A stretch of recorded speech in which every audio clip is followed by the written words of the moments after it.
یہ عجیب دنیا ہے، اس دنیا سے محبت نہ کرنا، کیونکہ شادی شدہ طلاق کے چکر میں ہے، غیر شادی شدہ شادی کے خیالوں میں ہے، بچوں کو بڑے ہونے کی جلدی ہے، بڑوں کو بچپن دوبارہ لوٹنے کی آرزو، نوکری کرنے والے اپنے کام کی سختیوں سے نالاں ہیں، بیکاروں کے لبوں پہ کام ملنے کی دعائیں، غریبوں کو امیروں کی زندگی کی حسرت ہیں، امیروں کو ایک لمحہ آرام و سکون کی تمنا، مشہور افراد چھپنے کے لیے ٹھکانے کی تلاش میں ہیں، عام لوگ مشہور بننے کے خیالوں میں، لیکن خوشحالی کا واحد فارمولہ یہ ہے، جو نعمتیں تمہیں ملی ہیں اس کی قدر جانو، ان سے لطف اٹھاؤ۔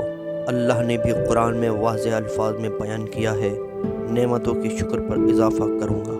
امام جعفر صادق علیہ السلام کے پاس ایک شخص آیا اور عرض کی، مولا مجھے نصیحت کرے۔ آپ علیہ السلام نے فرمایا، رازق خدا ہے تو پھر بے اطمینانی کیوں؟ تیرا رزق معین ہے تو پھر حرص و لالچ کیوں؟ اگر حساب یقینی ہے تو پھر مال جمع کیوں؟ اگر ثواب اللہ کی طرف سے ہے تو پھر سستی کیوں؟ اگر گناہ کا عذاب جہنم ہے تو پھر گناہ کیوں؟ اگر موت حق ہے تو پھر خوشی کیوں؟ اگر توکل خدا پر ہے تو پھر مکر و فریب کیوں؟ اگر شیطان تمہارا دشمن ہے تو پھر اس سے غفلت کیوں؟ اگر قضا و قدر حتمی ہے تو پھر غم کیوں؟ اگر دنیا فانی ہے تو پھر اس پہ اطمینان کیوں؟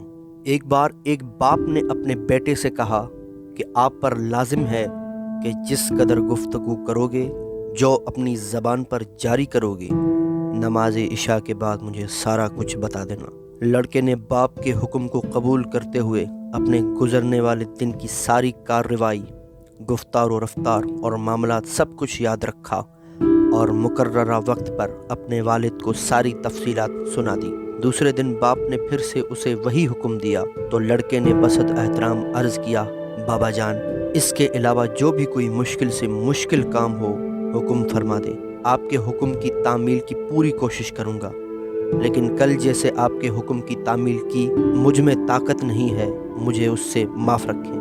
باپ نے اسے کہا، بیٹا، آپ کو ایسا کرنے کا پابند کرنے کا میرا مقصد آپ کو ایک اور کام کے لیے ہوشیار بنانا تھا۔ میں چاہتا تھا کہ آپ قیامت کے دن کے حساب کے لیے تیار ہو جائیں اور آپ کے دل میں اس روز کے حساب کے حوالے سے خوف پیدا ہو۔ آپ جو کہ آج ایک دن کا حساب دینے سے عاجز ہیں اور اپنے والد کو ایک دن کے بارے میں بتانے سے گھبراتے ہیں، جبکہ باپ نرمی سے حساب لے گا، تو غور فرمائیے کہ کل سخت حساب کا سامنا کیسے کرو گے۔